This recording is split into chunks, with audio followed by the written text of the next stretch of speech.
Bonjour tout le monde, je vous souhaite la bienvenue à cette nouvelle séance organisée par Shub Language Academy en partenariat avec The French of Jaipur pour notre Sunday Speaking Series pour dire, c'est-à-dire dimanche d'idées, de dire, de rire et d'échange parce que les plus belles idées naissent du dialogue. Et aujourd'hui, nous avons de la chance d'avoir avec nous Madame Nathalie Barbery. Bonjour Nathalie. Bonjour à tous. Bonjour, je suis très contente de partager ce moment avec vous. Merci, c'est un plaisir partagé. Et aujourd'hui, nous allons parler sur le thème les réseaux sociaux, des outils puissants entre promesses et périls pour l'identité numérique et la réputation. Et comme vous voyez, Madame Nathalie, elle est consultante en EMI, c'est-à-dire éducation aux médias et à l'information. Elle est ancienne professeure de sciences économiques et sociales et experte au ministère de l'Éducation nationale, service académique EMI, c'est-à-dire éducation aux médias et information, France. Voilà, et donc juste pour parler un petit peu de notre expert, Madame Nathalie Barbery est retraitée depuis octobre 2022 après une carrière de plus de 35 ans dans l'enseignement secondaire. Elle a enseigné principalement en langue française à des lycéens et a également dispensé certains cours en anglais entre 2012 et 2015 dans le cadre d'une option. En 2015, elle a pris la direction d'un service académique consacré à l'éducation aux médias et à l'information, une mission qui lui a permis de mener de nombreux projets variés et de vivre des expériences humaines et professionnelles enrichissantes. Originaire de Bourgogne, où elle vit toujours, Madame Barbery est mariée, mère de 3 enfants et grand-mère de 3 petits-enfants. Depuis sa retraite, elle s'est investie comme bénévole dans diverses associations solidaires, notamment dans l'enseignement du français aux personnes migrantes et à l'accueil d'étudiants internationaux. Elle a également entrepris l'apprentissage de l'espagnol, démontrant ainsi sa curiosité constante pour les langues et les cultures. Parmi ses centres d'intérêt, on retrouve la cuisine, les voyages, alors un jour en Inde aussi. Peut-être, j'espère, j'aimerais bien. Le vélo, la lecture, le jardinage. Je suis en train de permettre aux autres d'entrer, voilà. Le jardinage, ainsi que les moments conviviaux passés entre amis. Elle consacre également beaucoup de temps à ses petits-enfants, une activité qu'elle affectionne particulièrement. Quel beau parcours. Merci beaucoup d'être venue, Nathalie. Très bon résumé, très bon résumé, Jay. Très beau. Merci. Voilà, et donc on va démarrer la séance. Et chers participants, pour vous dire que ça va être un échange.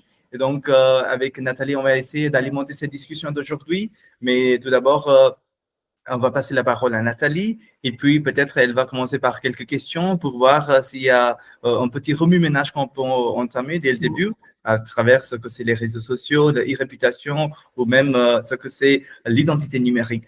À vous la parole, Nathalie. Donc, bonjour à tous. Comme je vous le disais en introduction, je suis ravie de partager ce moment avec vous. C'est pour moi une grande première d'être comme ça en contact, en direct avec des enseignants de toute l'Inde, d'après ce que j'ai compris. Hein. Donc, je trouve ça fabuleux. Et la technologie permet de très belles choses.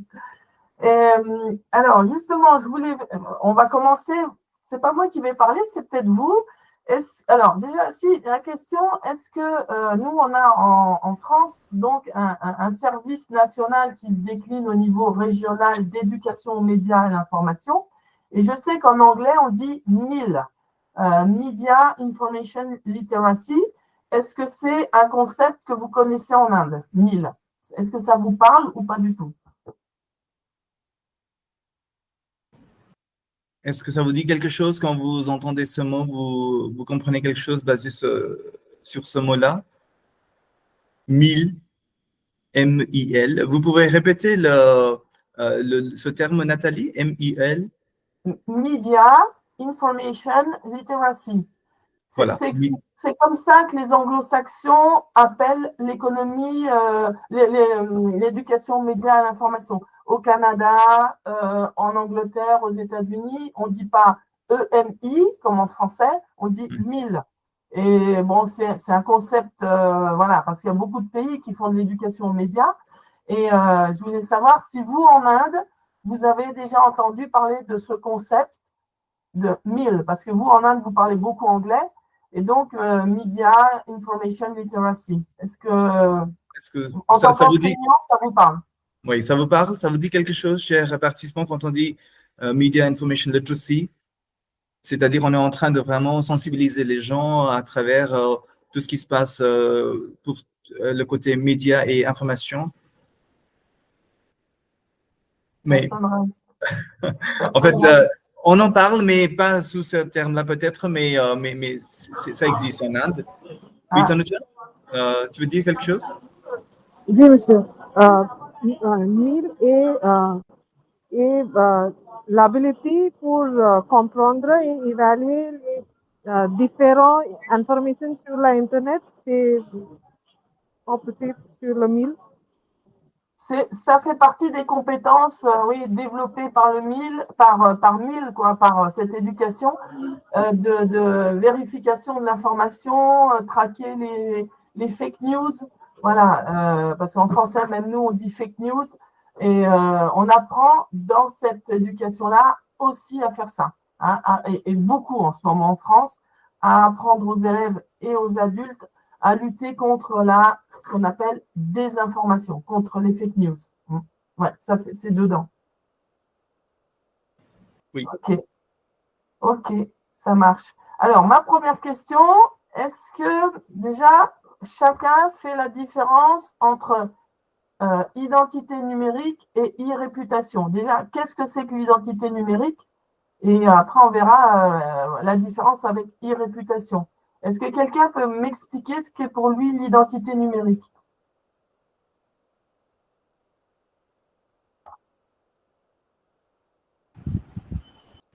Oui, Madame, identité numérique, c'est une information qui une personne partage sur Internet, par exemple sur Facebook, Twitter, etc. C'est identité numérique, mais je ne sais pas e-réputation. Ok. Quelqu'un peut rajouter quelque chose ou Oui, l'identité numérique désigne l'ensemble des informations comme des données personnelles et votre activité en ligne. Ça permet des entreprises pour faire une stratégie et cibler les clients. Peut-être. Alors, c'est vrai. Là, on est déjà sur comment ces données personnelles elles sont récupérées par les entreprises. Mais déjà, ça, on va le voir, c'est hyper intéressant. Mais l'identité numérique, donc, vous avez dit, ce sont des informations qu'on laisse sur les réseaux sociaux, mais des informations en lien avec notre vie au sens très, très large du terme. Donc, on parle de traces numériques. Mais ces traces numériques qui nous concernent, chacun sur les réseaux sociaux, elles ont été mises déjà par nous, le plus souvent, sur Facebook, Twitter, Instagram, mais aussi par d'autres. Par exemple, est-ce que vous avez déjà fait une recherche de vos traces numériques et de votre identité numérique? Est-ce que vous avez déjà fait avec Google, avec WebMe, à l'époque il y avait WebMe, je ne sais pas s'il fonctionne encore. Est-ce que vous avez déjà fait ça? Dire, tiens, si je mets mon nom et mon prénom, qu'est-ce que je trouve?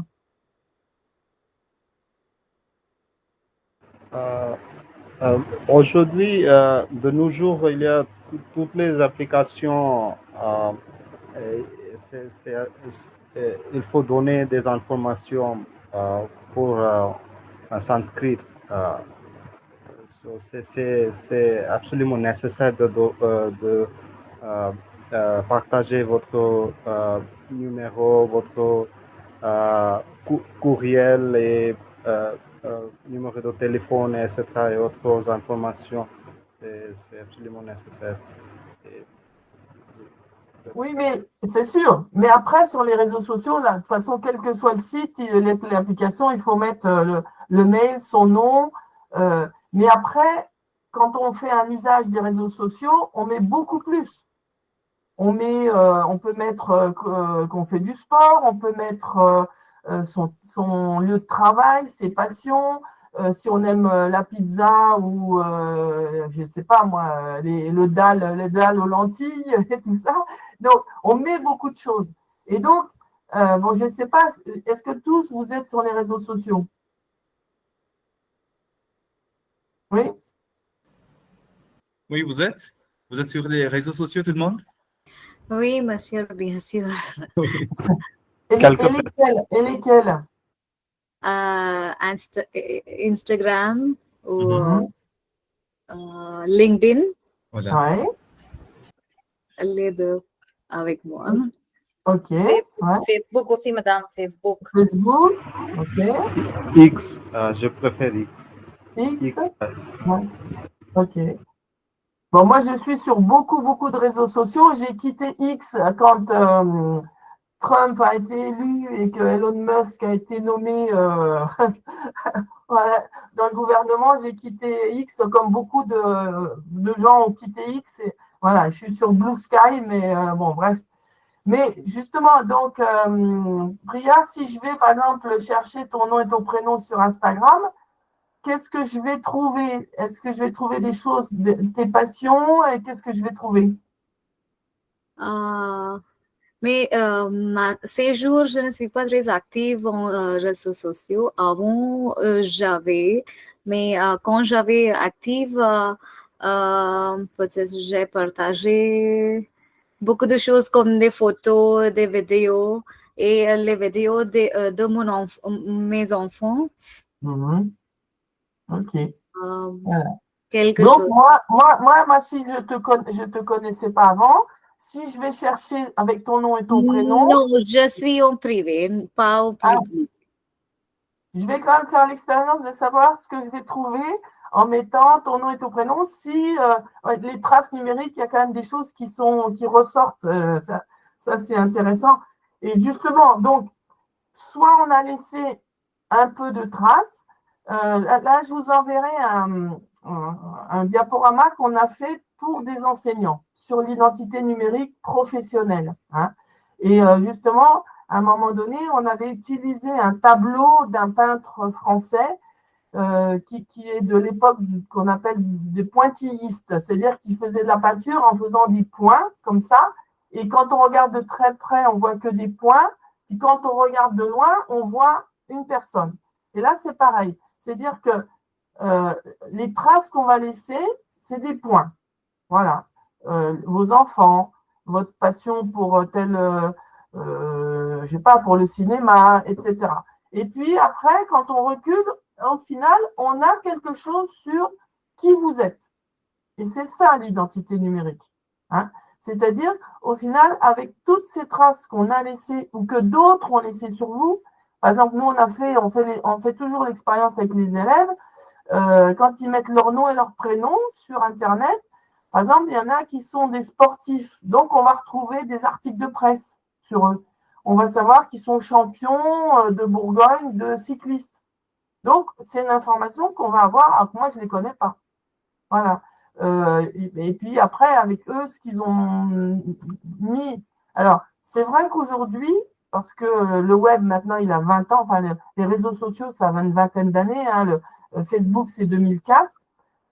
Avant, les jeunes et les adultes, ils mettaient tout et n'importe quoi et en public. Aujourd'hui, ce que fait Priya, c'est dire qu'on est sur les réseaux sociaux, mais on fait de plus en plus en privé. Pas tout le monde, pas tout le monde. Donc, on a moins d'informations. Mais quand même, on peut avoir, voilà, moi, si je mets Djevardhan Rator, je suis tombée sur les vidéos YouTube. Donc, je sais qu'il est professeur et qu'il fait des vidéos sur YouTube, alors que je ne le connaissais pas. Moi, si vous mettez mon nom et mon prénom, vous allez trouver beaucoup de choses en lien avec ma vie professionnelle d'avant. Et ça, c'est mon identité numérique. Qui je suis? Professeur. Alors, est-ce que vous allez trouver que je suis une mamie, par exemple, que j'ai des petits-enfants? Peut-être pas, parce que je ne mets jamais les photos de mes petits-enfants sur les réseaux sociaux. Vous allez peut-être trouver que j'ai 3 enfants. Ça, il faudrait tester, je ne sais pas. Mais vous allez trouver, par exemple, sûrement que voilà, j'ai un véhicule un petit peu particulier. J'ai un véhicule, je ne sais pas si vous connaissez, j'ai un combi Volkswagen, les vieux combis Volkswagen d'autrefois, les vieilles voitures des années 70. Voilà, peut-être vous avez trouvé ça. Voilà. Ça, c'est mon identité numérique. Donc, l'identité numérique, c'est l'ensemble des traces qu'on a laissées ou que d'autres ont laissées pour vous et qu'on peut retrouver en faisant des recherches. À une époque, il existait des moteurs de recherche de personnes, que de personnes. C'est-à-dire, vous pouviez aller mettre, je ne sais pas, chercher une adresse, tout ça, vous ne trouviez pas, mais c'était des moteurs de recherche de personnes. Comme Webme, par exemple. Alors, il y en a maintenant, ils sont devenus payants. Avant, c'était gratuit, maintenant, c'est payant. Mais avec ce moteur de recherche de personnes, qui était souvent américain, moi, j'y suis allée et j'ai trouvé plein de choses sur moi. Et ça fait des fois un peu peur. Voilà. Après, tout dépend de ce qu'on a laissé. Alors maintenant, si on parle de l'e-réputation, donc I, c'est électronique, hein, et la réputation. Alors, est-ce que c'est un concept que vous comprenez, la réputation? Pour vous, c'est quoi la réputation? C'est une image que les autres ont de moi, par exemple, ou les autres. Oui, du coup, là maintenant, on va aller dans la dimension subjective, c'est-à-dire qu'on va dire il a une bonne réputation ou une mauvaise réputation. C'est-à-dire après, les traces que vous avez laissées, on construit une identité numérique et au final, quand on regarde ça, qu'est-ce qu'on pense de vous? Est-ce que vous êtes quelqu'un de bien en fonction d'un certain nombre de critères, de valeurs, ou est-ce que vous êtes quelqu'un, bon, c'est un peu quand même bizarre. Je donne un exemple. Il y a quelques années, les élèves, ils mettaient tout et n'importe quoi sur les réseaux sociaux, sur Facebook, et moi, j'ai des amis de mon fils qui a une trentaine d'années, quand il était au lycée, il mettait des vidéos où il roulait des pétards. Vous voyez ce que c'est des pétards? Où il fumait de la drogue. D'accord? Et ça, tout le monde pouvait le voir. Alors, après, les entreprises, hein, c'est ce que disait, c'est Sina, ton prénom? Sina? Non, je ne sais pas si c'est le prénom ou le nom. Les entreprises, elles vont chercher, par exemple, vous faites un entretien d'embauche, vous postulez pour un travail, les entreprises, elles vont aller sur les réseaux sociaux, puis elles vont dire, bah, tiens, qu'est-ce que je trouve? Elles vont aller voir l'identité numérique et elles vont dire, ah bah lui, il fume de la drogue, etc. Donc, pas de travail. Il n'a pas eu de travail parce que avec sa réputation sur Internet, il avait une mauvaise réputation. À l'inverse, un jeune du même âge qui finit ses études et qui sur Internet, on va retrouver quoi? Sur son identité numérique, on va retrouver qu'il fait du vélo, qu'il est sportif, qu'il a voyagé sac à dos et qu'il a fait des choses assez extraordinaires. Les entreprises vont dire, ah ouais, ben là, il est courageux, il est ouvert d'esprit, etc. Et donc, il aura une bonne réputation. On va se dire, bah tiens, on va sélectionner son CV, et puis on va peut-être l'avoir en entretien d'embauche. Et donc, si vous voulez, ça a joué beaucoup, beaucoup dans les années 2010-2015, où les gens ne faisaient pas attention à leur identité numérique, ne faisaient pas attention à leur e-réputation. Et ben, pour certains, même nous, pour les enseignants, hein, un proviseur qui voulait, alors pas pour les enseignants parce que ça ne marche pas comme ça, mais qui voulait embaucher dans son lycée un surveillant, etc., il allait regarder, il disait, ah ben non, lui, quand je vois ce qu'il a mis, terminé, je ne le prends pas. Et c'est ça le problème de e-réputation.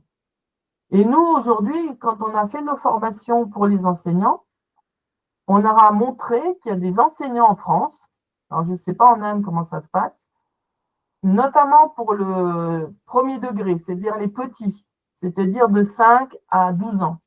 Il y a des enfin, on appelait ça des institutrices, maintenant on dit maîtresses, maîtres des écoles, qui mettaient sur YouTube des vidéos, moitié déshabillés, en maillot de bain dans la classe, enfin, des choses hallucinantes.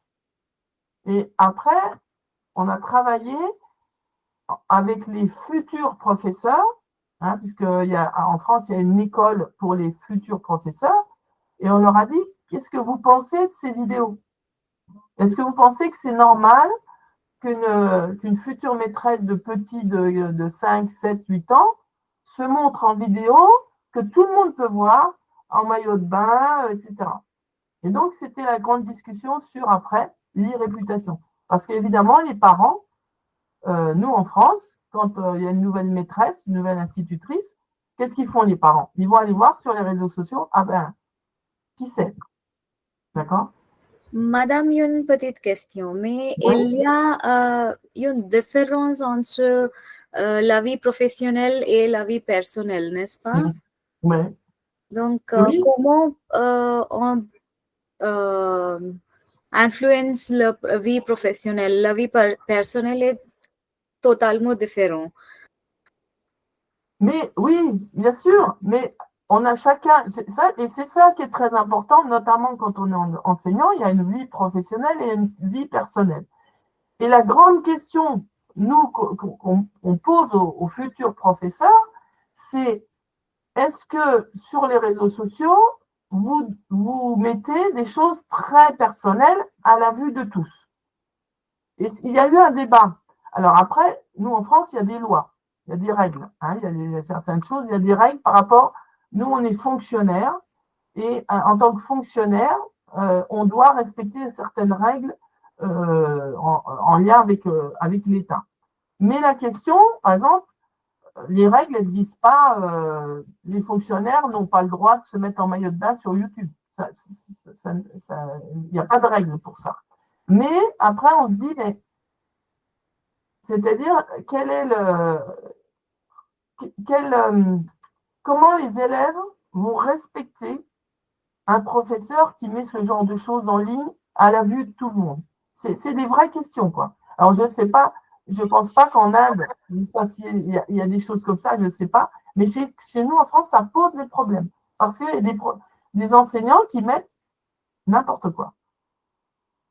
Mais après, voilà, c'est une vraie réalité. Alors, ils sont, enfin, c'est pas la majeure partie, mais il y a des personnes qui, pour moi, qui sont pas dans une posture professionnelle. Et donc, mauvaise réputation. Mauvaise réputation. Et vous, qui recrute? Quand vous êtes professeur, qui est-ce qui vous recrute? Il y a deux côtés, Nathalie. En fait, c'est le côté privé et le côté public. Alors, si on travaille pour les établissements privés, dans ce cas-là, c'est l'administration privée de cette école, enfin, le management qui recrute.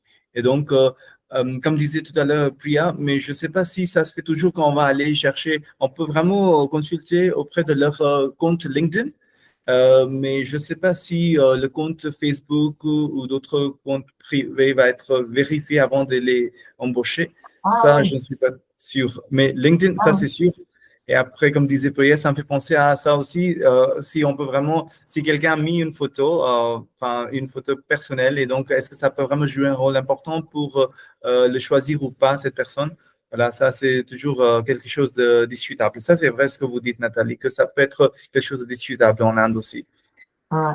Voilà, mais c'est le management qui recrute. Ouais. Il faut passer par le compte LinkedIn, voilà. Oui. Okay. LinkedIn, bon, c'est des comptes professionnels. Donc, Oui. on met des choses qui sont que professionnelles. Hein. Moi, je suis sur LinkedIn, on trouve que des choses en lien avec mes activités, voilà. Mais nous, en France, et ça c'est sûr, hein, les entreprises en général et certains chefs d'établissement vont aller regarder les profils, enfin ce qu'ils vont trouver sur les réseaux sociaux, notamment pour embaucher ce qu'on appelle, nous, par exemple, dans les lycées, les surveillants. Il n'a pas le choix, c'est pas nous, et peut-être dans le privé, même chose. Peut-être que dans le privé, c'est la même chose, parce que nous, on a un secteur public et un secteur privé, et en éducation. Et je suis quasiment sûre que les directeurs des écoles privées, quand ils vont embaucher un enseignant, ils vont aller un peu regarder sur les réseaux sociaux ce qu'on dit de cette personne, son e-réputation. Voilà. Et puis surtout, s'il a mis des choses un petit peu surprenantes. Voilà. Et les entreprises, ça c'est sûr. Ça c'est sûr. Alors je ne sais pas, peut-être que ça se fait moins en Inde. Et parce que peut-être aussi qu'en Inde, vous mettez moins de choses personnelles. En fait, les autres, vous allez alimenter cette discussion, mais moi, je pense qu'on en met beaucoup de choses. Il n'y a pas de limite, c'est-à-dire c'est partout pareil. On s'intéresse à montrer les photos de sa famille, de ses vacances et aussi des moments privés des fois. Mais en fait, il y a toujours un petit écart entre l'influence de la vie privée, ce qui est montré sur les réseaux sociaux, sur la vie je dirais professionnel pour le recrutement ou pour, comme je vous disais tout à l'heure, en ce qui concerne quand c'est le moment d'embaucher quelqu'un, ça gêne pas trop en ce moment. Mais bien sûr, on peut le consulter s'il y a quelque chose qui n'est pas agréable. On peut lui poser des questions pendant l'entretien ou de justifier ça. Mais normalement, si quand on va recruter quelqu'un, il y a toujours une attestation qui est fournie par le commissariat des fois pour montrer que cette personne il n'y a pas de crime, il n'y a pas vous voyez, des procès qui sont en train de se dérouler, voilà, des choses comme ça. Mais à part ça, les réseaux sociaux, ça ne gêne pas beaucoup le recrutement en ce moment. Mais bien sûr, ça va changer dans les années qui viennent. Ouais. Nous, par exemple, dans la...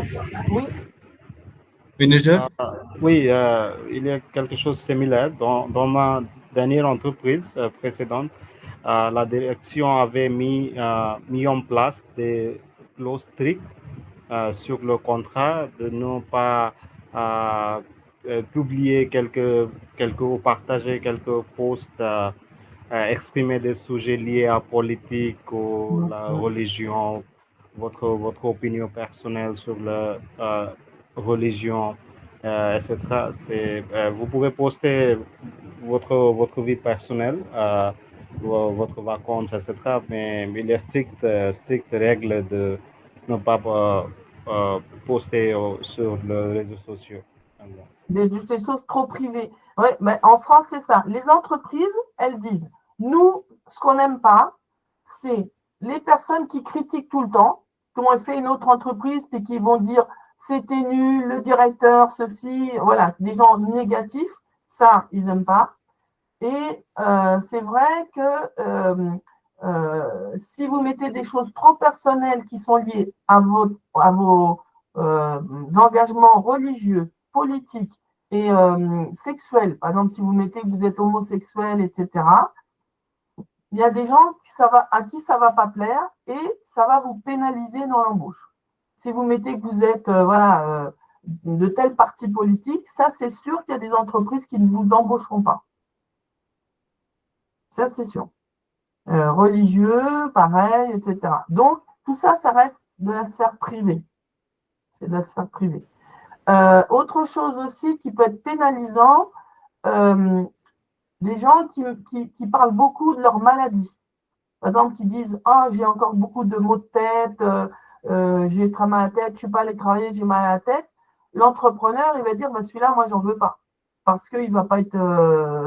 voilà. Et c'est que des choses qui touchent notre vie privée. Il y a des fois, on a envie peut-être de mettre sur Facebook « Oh, j'en peux plus, j'ai trop mal à la tête, ça fait trop… » Voilà, j'ai tout le temps des migraines et tout ça. L'entrepreneur, il va voir ça, il dit « Mais moi, j'en veux pas dans mon business. » Donc, et c'est pour ça ça peut avoir un impact. Et nous, c'est pareil, il y avait ce qui pénalisait pour l'entretien d'embauche, alors ça ne sera pas vrai pour les professeurs, c'est les personnes qui, sur leur compte Facebook, tout ça, faisaient beaucoup de fautes d'orthographe. Ça, c'est pénalisant aussi. J'avais la liste, on avait fait une liste de tout ce que les entrepreneurs n'aimaient pas voir sur les réseaux sociaux. Et c'est bon, voilà. Surtout qu'on a le choix, je veux dire, voilà. Et donc, pour cette formation d'enseignants, nous, on leur a recommandé de se faire une identité numérique comme comme une marque, c'est-à-dire ce qu'on appelle du personal branding. C'est-à-dire qu'on va se présenter sur les réseaux sociaux avec nos qualités, nos expériences, quelque chose qui va nous valoriser pour nous donner une bonne réputation. Donc, on appelle ça du personal branding. C'est comme si on était un produit, entre guillemets. Et comme ça, on n'est pas des choses qui, à un moment donné, pourront nous nuire, quoi. Et ça, enfin, je sais que ça peut être important et que certains jeunes, c'est pour ça qu'on l'apprend aux jeunes, ne se rendent pas compte de l'importance de ce qu'ils peuvent mettre, voilà. Ce qu'on appelle les effets boomerang. On a mis quelque chose et puis ça vous revient dans la figure parce qu'on va dire, bah, tiens, voilà. On avait plein de petits films comme ça pour les jeunes avec des fictions qui montraient des choses voilà, on a mis sur les réseaux sociaux, puis 5 ans après, tu cherches un emploi et on retrouve des traces. Et c'est pour ça aussi qu'aujourd'hui, on parle de droit à l'oubli et du droit au déréférencement. C'est-à-dire que y a des gens, par exemple, pour les enseignants, c'est moins vrai, mais par exemple, quelqu'un qui a eu une entreprise et qui a fait faillite. Alors, aux États-Unis, faire faillite, c'est pas un problème. C'est au contraire, tu montres que tu as entrepris, que bon, ça n'a pas marché, voilà. You fail. Ben, en France, quand tu fais faillite, les gens pensent que tu n'es pas doué, que tu ne sais pas gérer tout ça. Et donc, à un moment donné, si en mettant sur Internet ton nom, on voit que tu avais une entreprise et que tu as fait faillite, le droit au déréférencement, le droit à l'oubli, c'est ça. C'est-à-dire qu'on va demander à Google d'enlever ça. C'est-à-dire qu'on ne retrouve pas, voilà, j'ai fait faillite avec mon entreprise en 2010, etc. Et c'est, voilà, ça c'est le droit, et c'est un droit qui est, je vous ai mis dans le document, je vous ai mis le lien, qui renvoie à Google, où on demande à Google, est-ce que ça, vous pouvez l'enlever dans les référencements? Oui. Oui, Nathalie, on était aussi en train de regarder l'autre jour une vidéo et j'aimerais bien vous parler de ça. Et donc, chez les jeunes, surtout pour les étudiants qui vont à l'école, et comment vous voyez ça, ce phénomène de e-réputation, d'identité numérique, parce qu'on a même parlé de ce terme, c'est l'intimité, mais de l'autre côté, c'est extimité. Et donc, vous pouvez expliquer ça un petit peu, comment ça se fait? C'est quoi la situation auprès des jeunes? Est-ce que c'est inquiétant chez eux? Comment vous voyez ça? Alors, parce que vous travaillez dans ce domaine? nous, le sociologue qui a développé ça, il s'appelle Serge Tisseron. Et donc, c'est quand on regarde, enfin, nous en France, et j'ai mis en français, je n'ai pas mis en anglais pour voir s'il ressortait d'autres choses en anglais. Extimité, c'est-à-dire que pendant la notion d'intimité renvoie à cacher, ne pas exposer certains éléments de sa vie on pense privés. Bon, c'est ce qu'on disait avec Jay l'autre jour. Avant, je pense que c'est pareil en Inde, on avait des cabines téléphoniques et quand la porte était ouverte, s'il y avait des gens qui passaient, qui pouvaient entendre la conversation, on fermait la porte pour pas que les gens nous écoutent parler. Maintenant, on a les portables, tout le monde entend tout. Tout le monde entend toute la conversation. Donc, dans notre esprit, on s'est dit maintenant, ben, c'est pas grave si le voisin d'à côté, il entend que je parle à ma femme ou que je parle à mon patron, etc. C'est-à-dire que le curseur sur l'intimité, il s'est déplacé. Et avec les vidéos sur Facebook, c'est la même chose. Ou Instagram.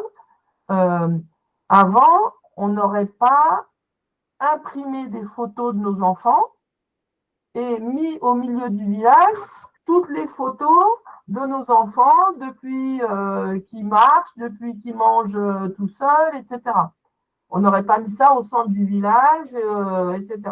Maintenant, on le met sur Facebook pour ceux qui ont les comptes ouverts et le monde entier peut le voir. Et donc, l'intimité s'est déplacée et maintenant, il y a quelque chose qui va vers, voilà, ex, donc du suffixe, du préfixe extérieur. On va montrer des choses qui relevaient avant de notre vie privée, on va le montrer aux autres. Mais tout ça, ça s'inscrit, alors c'est vraiment la base du fondement des réseaux sociaux, sur l'estime de soi. C'est-à-dire que chaque individu, quel qu'il soit, quelle que soit la nationalité, quel que soit le pays, quelle que soit la période, il a besoin de reconnaissance sociale. Ça fait partie des gens qui vivent en société. On a tous besoin de reconnaissance sociale. Et cette reconnaissance sociale, on l'a grâce à quoi? Alors, avant les réseaux sociaux, c'était le compliment de notre chef supérieur, c'était les bisous de nos enfants qui nous disaient « maman, je t'aime », etc. Et ça nous suffisait. Mais avec les réseaux sociaux tels qu'ils ont été conçus, et je reviendrai surtout sur la réflexion de China, tels qu'ils ont été conçus, les réseaux sociaux, pourquoi ça a si bien marché très vite? C'est parce que ça nous permet une autre reconnaissance sociale d'individus qu'on connaît des fois pas, grâce aux likes, aux pouces, aux cœurs, etc. Et tout ça, ça donne ce qu'on appelle de la dopamine. Est-ce que vous connaissez la dopamine? Donc, c'est une hormone qui est dans le cerveau qui crée du bien-être. Et les réseaux sociaux, ils ont très bien fonctionné parce qu'ils nous donnent beaucoup de dopamine, parce qu'on met des photos. Alors, avant, c'était quand il y avait, avant Facebook, c'était les blogs. Hein, il y avait des blogs et on mettait t'es trop beau, vas-y, continue. Puis même maintenant, sur Instagram, sur Facebook, il y a les commentaires. Alors, maintenant, il y a des commentaires très violents, très méchants, mais il y a beaucoup de commentaires avec des cœurs, avec des pouces, t'es trop belle, je t'aime, tes enfants sont trop beaux, etc.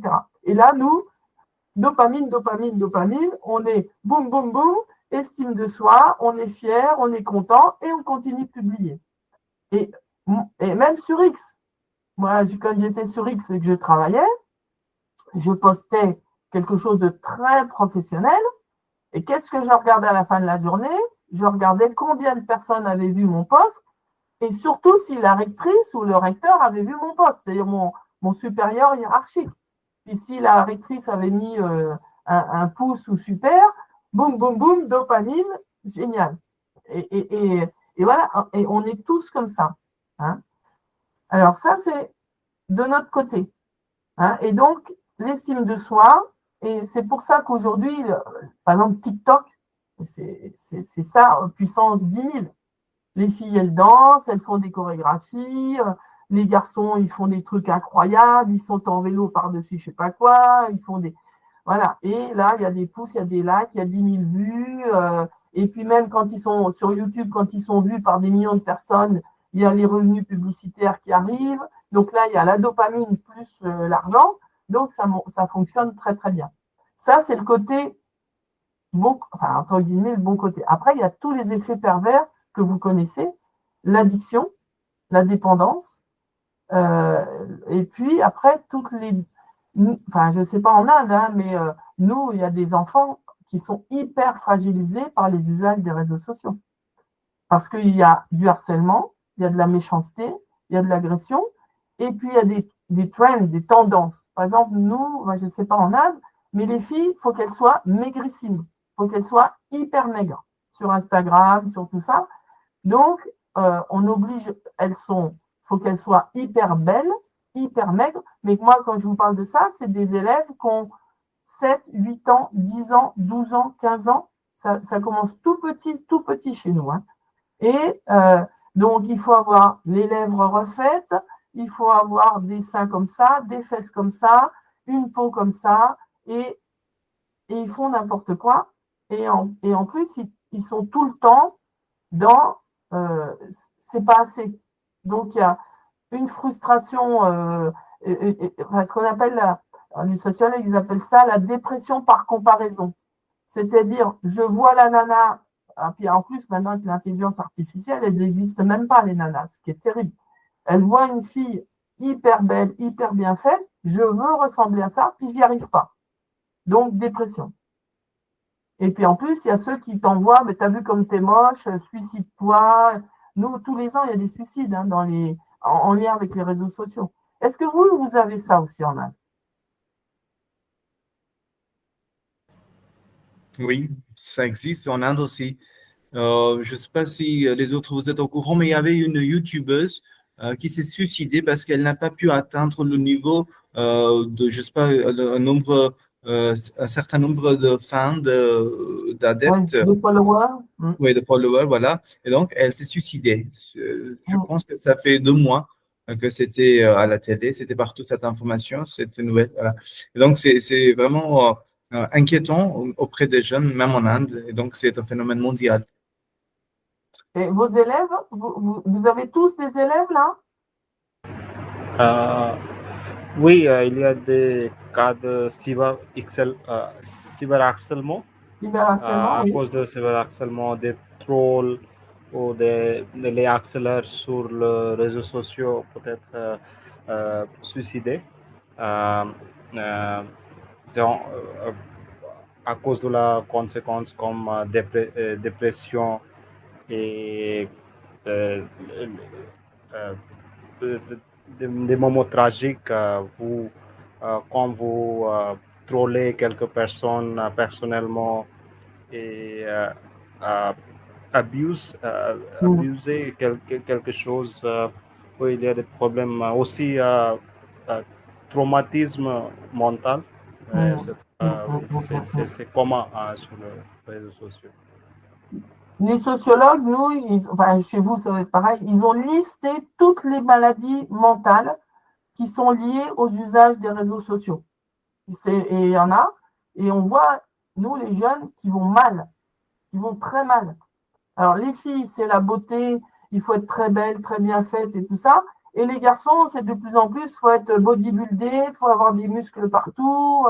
Voilà, et si tu n'as pas de muscles, bah, tu es nul, etc. C'est arrivé aussi pour les garçons, parce que c'est surtout les filles, surtout quand il y a ce qu'on appelle injonction sociale à être parfaite, mais les garçons aussi, ça arrive. Et c'est dramatique. Mais quand je faisais mes formations auprès des enseignants et des élèves, moi, ce qui m'intéressait, c'est de leur montrer à quoi servent les réseaux sociaux, mais du point de vue du créateur de Facebook, de Twitter et tout ça. Eux, ce que vous partagez, ils s'en fichent, pourvu que vous y restiez le plus longtemps possible et que vous mettiez le plus de data, de données personnelles possible. Parce que après, ce temps, et donc, ce qui est fou, c'est que moi, je faisais l'analogie avec la période d'avant. Qu'est-ce qui permettait à un entrepreneur avant d'être riche? C'était le pétrole. Par exemple, les grands, voilà. Et le pétrole, il faut aller le chercher, ça coûte cher, il y a de l'investissement, etc. Maintenant, les hommes les plus riches du monde, ils n'ont pas besoin de pétrole, ça coûte rien. Il leur faut 2 choses qui coûtent rien. Le temps de cerveau disponible des gens, de tous les gens, et leurs données personnelles. Et avec ces 2 ressources, ce qu'on appelle en économie les inputs, ils arrivent à gagner des milliards. Parce que une fois qu'ils ont ces données personnelles, et on en sait beaucoup, beaucoup, beaucoup, beaucoup, beaucoup sur nous, beaucoup. Vous prenez une photo, vous allez à un spectacle. Vous prenez une photo, vous la postez sur Facebook, sur Instagram. Ils savent où vous étiez, à quelle heure, avec qui, avec quel type de smartphone, qui est-ce qu'il y avait autour de vous, quel genre de musique vous aimez, quel âge vous avez. Ils savent tout. Et avec ça, ils font du business. C'est-à-dire qu'ils font du business. Après, ils vont nous proposer, avec les algorithmes de recommandation, de la pub en lien avec ce que vous aimez. Et ça marche. Et là, ils se font dollars, dollars, dollars, dollars. Et donc, aujourd'hui, les réseaux sociaux, ils ont été conçus à l'université de Stanford aux États-Unis par des spécialistes du comportement humain. Et donc là, je pourrais rentrer, on n'a pas le temps, mais je pourrais rentrer, on pourra refaire je pourrais vous raconter ça. Et comment rendre dépendants les gens? Comment addicts? Comment nous rendre addicts à ces réseaux sociaux, jeunes comme adultes? Et ils ont utilisé des mécanismes en lien avec les sciences du comportement humain. Hein. La boîte de Skinner, enfin, je pourrais vous raconter tout ça. Et donc, eux, que vous mettiez vos enfants, si vous aimez les fleurs, les pizzas, on s'en fiche, mais vous mettez de la donnée et vous y passez beaucoup de temps. Et plus on y passe de temps, plus eux, tiroir caisse, dollar, dollar, dollar. Et donc, c'est... Voilà. Et j'aime bien montrer ça aux élèves. Leur dire, c'est pas de votre faute si vous êtes dépendant, c'est parce qu'on a créé un système de dépendance. Et donc, nous, il y a pas mal de... moi, j'ai pas mal de livres là-dessus, voilà, la civilisation du poisson rouge, etc. Des gens qui ont écrit là-dessus pour expliquer le mécanisme. Et donc, je pourrais vous envoyer, par exemple, il y a une chaîne de télévision un peu pédagogique qui s'appelle Arte, qui a fait, regarde si c'est encore en ligne, qui a fait une série qui s'appelle Dopamine et qui explique comment, avec Instagram, avec Facebook, avec YouTube, le mécanisme de notre dépendance et comment ils arrivent à gagner beaucoup d'argent avec ça. C'est des vidéos qui durent 12 minutes. Il faudrait que je regarde si elles existent encore. Mais c'est intéressant. Et c'est ça qu'il faut expliquer aux jeunes. C'est qu'ils sont dépendants, nous on est dépendants, mais derrière il y a un mécanisme. C'est-à-dire il y a une volonté de gagner des dollars par ceux qui sont derrière. Et là, avec l'intelligence artificielle, ça va encore être démultiplié, quoi. Voilà. Oui. Voilà. Jeannette, tu as une question à poser? Oui, madame, monsieur, je suis très désolée pour joindre le programme très tôt, très tard, merci. Je suis désolée parce que j'étais dehors. Maintenant, j'ai un autre point que je ajoute ici. Ces jours-ci, je suis très frustrée parce que j'ai acheté un climatiseur.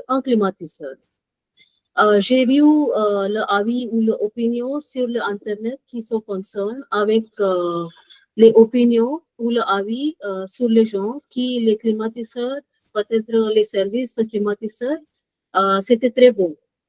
Mais ce n'est pas le cas pour moi parce que j'étais très frustrée. Je suis absolument d'accord avec vous que l'avis ou l'opinion que les gens partagent sur l'Internet est très important pour les personnes. Mais dans mon cas, par exemple, dans ce cas, je suis absolument frustrée parce que il y avait peut-être 15 jours que je suis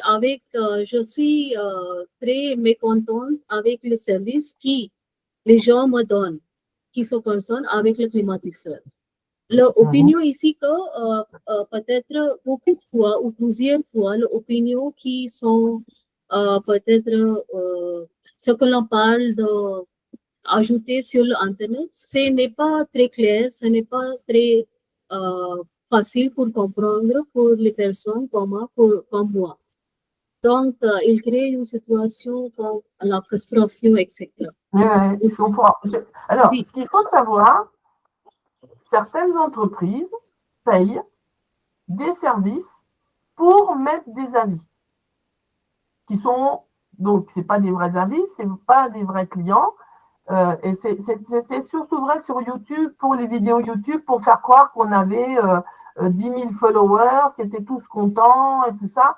Même Trump, au début, il avait acheté des followers. Et on peut payer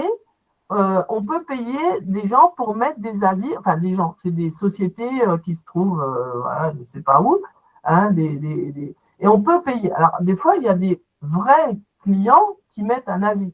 Nous, c'est vrai que quand on va regarder, je sais pas, pour aller chez un médecin, on peut regarder avant avis ou un restaurant avis. Alors, il y a les vrais avis, puis il y a les faux avis. Puis il y a des fois, bon, les gens sont contents, puis la quatrième personne, ben, elle n'est pas contente parce que ça s'est mal passé. Et ça, on ne sait pas. Alors, après, ça, je ne pense pas que c'est un impact trop sur notre identité numérique. Bon, par contre, on va retrouver. Moi, j'ai mis, j'aime pas mettre des avis, j'aime pas noter, j'ai noté toute ma vie, j'ai dit j'en ai marre de noter, tout ça. Mais nous, voilà, on a acheté une nouvelle cuisine et j'ai mis un avis très bon parce que les gens ont été très professionnels. Et Google, il n'arrête pas de me dire, votre avis a été vu plus de 300 fois, voilà. Et on sent bien que notre avis, il continue à vivre. C'est-à-dire qu'on n'est pas… Voilà, alors vous avez peut-être mis que vous n'étiez pas content, mais l'important, c'est surtout de ramener le climatiseur et puis qu'il vous change. Merci beaucoup pour partager votre opinion, madame. Merci. Merci, Jeannette. Oui, Tanuja, vas-y. Je vais partager une expérience, s'il vous plaît. Pendant la pandémie, une vedette à Bollywood a été retrouvée morte dans des circonstances mystérieuses. Il y avait un suspect et j'ai vu quelques vidéos qui accusaient la partie présumée, la coupable. Après avoir regardé ces vidéos, j'ai eu quelques questions et alors j'ai voulu regarder les vidéos à côté d'un coupable. Donc, j'ai recherché. Et le plus j'ai recherché, le plus j'ai trouvé les vidéos qui incriminent la suspecte. J'ai dû réinstaller mes settings, supprimer les cookies, supprimer l'histoire. Mais après ça, j'ai pu voir seulement 2 ou 3 vidéos qui ont présenté la version de l'histoire de la suspecte. Cette anecdote illustre que nos recherches sur l'Internet créent une bulle d'information autour de nous et il est important que nous soyons alertes et prudents tout le temps. Alors, j'ai du mal à tout entendre, mais ce que j'ai compris, c'est parce que le son n'est pas très bon, c'est que pendant la pandémie, vous avez fait des recherches sur les causes de la pandémie et que vous êtes tombé sur une vidéo et en faisant des recherches, vous tombiez toujours sur le même style de vidéo. Et ça, c'est ce qu'on appelle les algorithmes de recommandation. Et c'est de pire en pire. C'est de pire en pire. Moi, sur mon smartphone, quand j'ai commencé à regarder les élections de Trump, maintenant, tous les jours, on me propose des choses autour de Trump. Et c'est insupportable. Et c'est vrai que je pense qu'il faudrait regarder comment gérer ça. Mais du coup, ce que vous dites, et par rapport à nos élèves, c'est que pour se faire une opinion avec une bonne information, si les premières vidéos qu'ils vont voir, c'est des fake news, c'est de la désinformation, ils vont toujours retrouver la même chose. Et ils vont pas pouvoir se faire une bonne opinion parce qu'ils vont dire, j'ai trouvé 10, 20, 30 vidéos qui me racontent la même chose et qui me disent, comme, je ne sais pas en Inde si vous avez ça, que la Terre est plate, que les vaccins, c'est pas bien, que les Illuminati vont venir nous envahir, enfin, etc., etc. Et donc, ça, c'est un vrai souci qu'il faut aussi apprendre, enfin, comprendre ces algorithmes de recommandation qui font qu'on est en boucle sur la même chose. Et pour bien s'informer, il faut aller cliquer sur d'autres choses. C'est à nous aussi je dirais, de perturber l'algorithme.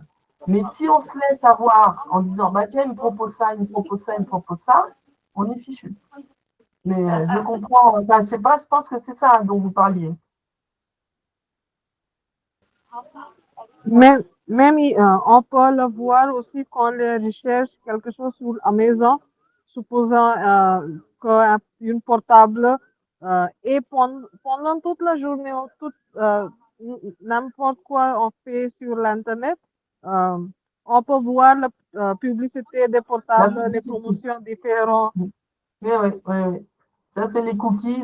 Alors, ce qui est terrible aujourd'hui, je ne sais pas vous, mais où est-ce qu'il est mon portable? Moi, si je parle sans taper dessus, sans mon portable, il est comme ça. Si je parle, par exemple, je ne sais pas, d'un produit, alors que je n'ai pas cherché, mais le micro de Google, il a entendu et il va me présenter le produit, alors que je n'ai même pas utilisé mon smartphone. C'est terrible. On est espionné en permanence. Tout le temps, tout le temps, tout le temps. Tout le temps. Oui. Ça vous fait aussi, ça? Ça vous fait? Oui, c'est tout à fait. Oui, d'après moi, madame, j'ai fait mon métier en informatique.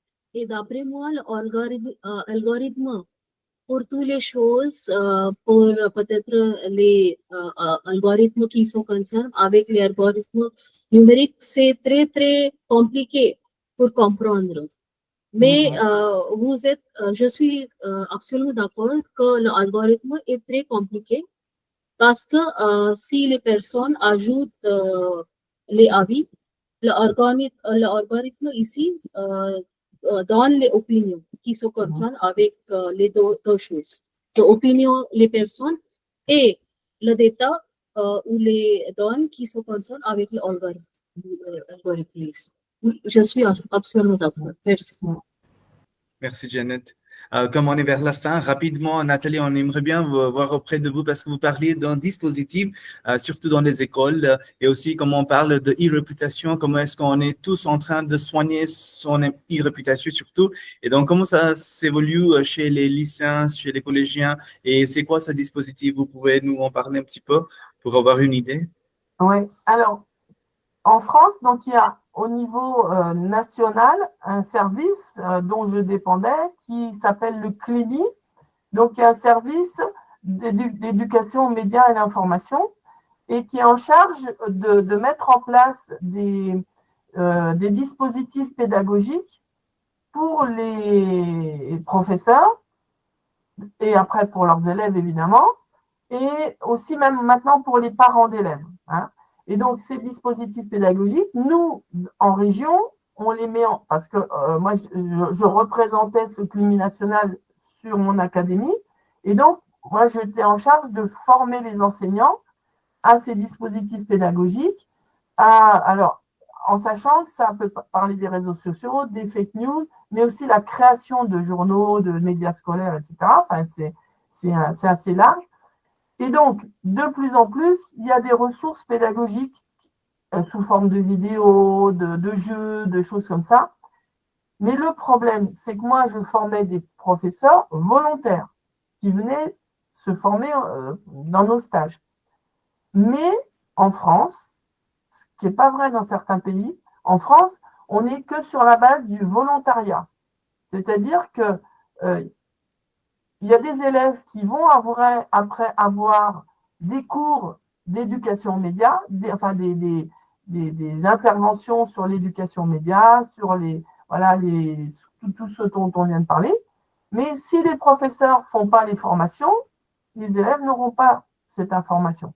Alors, maintenant, dans les programmes d'histoire géo, de français, dans les programmes d'éducation, ce qu'on appelle l'éducation citoyenne, etc., il y a de l'éducation aux médias. Mais ce n'est pas fait par tout le monde. Alors qu'il y a certains pays, je crois que c'est en Italie, par exemple, dès tout petits, en même temps qu'ils font de l'informatique, ils font de l'éducation aux médias. Mais tout le monde, du coup, parce qu'il y a un professeur qui est chargé de ça. Mais nous, ça existe de plus en plus, mais c'est encore plus sur la base de options. C'est pas compulsory, c'est pas obligatoire. Et donc, il y a encore du travail à faire. Mais il y a beaucoup, beaucoup de ressources, par contre. Beaucoup, beaucoup, beaucoup de ressources. Des vidéos, des livres, de la pédagogie. Comment enseigner aux élèves à faire attention sur les réseaux sociaux. Pourquoi il faut faire attention à vérifier l'information, ça c'est vraiment important, vérifier les fake news et tout ça. Sur le droit à l'image, en France, on a un droit à l'image. Par exemple, en France, on n'a pas le droit de poster normalement une image de quelqu'un sans lui demander son autorisation. Bon, ça, on l'apprend aux élèves aussi. Le cyberharcèlement, il y a beaucoup de cours sur le cyberharcèlement en disant c'est illégal, c'est puni par la loi. Donc moi, après, je vais envoyer des liens à Jay qui pourra les renvoyer pour vous montrer ce qu'on fait en France pour cette éducation sur les réseaux sociaux, par exemple. Hein, je vous montrerai voilà, des petites vidéos qui sont en français. Par exemple, c'est des vidéos de mise en situation avec une famille. Il y a le papa, la maman, 3 enfants avec des âges différents. Et donc, des situations où ils utilisent les smartphones ou voilà, et donc, voilà, ça permet d'introduire après un débat avec les élèves en disant ben, qu'est-ce que vous en pensez? Là, l'enfant, il a fait ça, qu'est-ce que vous en pensez? Qu'est-ce qu'on a le droit en France? Qu'est-ce qu'on n'a pas le droit de faire, etc. Est-ce qu'il y a des lois en Inde autour des réseaux sociaux et du droit à l'image, du cyberharcèlement? Est-ce qu'il y a des lois? Est-ce que c'est puni le cyberharcèlement en Inde? Oui? Oui, madame. Oui.